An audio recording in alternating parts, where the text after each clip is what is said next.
एउटा अचम्मको कुरा हेरेँ के अचम्मको कुरा हो कि मेरो लागि मात्रै अचम्मको कुरा हो थाहा छैन। म प्लान्टलाई हेरफेर गरिरहेको थिएँ। त्यहाँ हेर्नु न के यहाँ हेर्नु यो गमला फुटेर मैले गमलालाई निकालेर यसमा हालिरहेको थिएँ।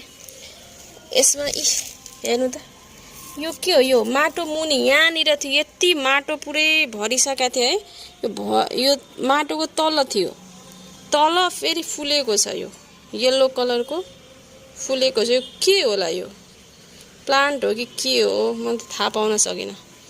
तपाईँहरूलाई त यहाँ थाहा छ भने कमेन्ट गर्नु है साथीहरू। के हो यो? हेर्नु त मैले त चिनिनँ। माटो मुनि थियो यो, सबै माटो मुनि एक ठाउँमा पुरै यस्तरी उम्रेको अनि पुरै थियो यहाँसम्म पुरै।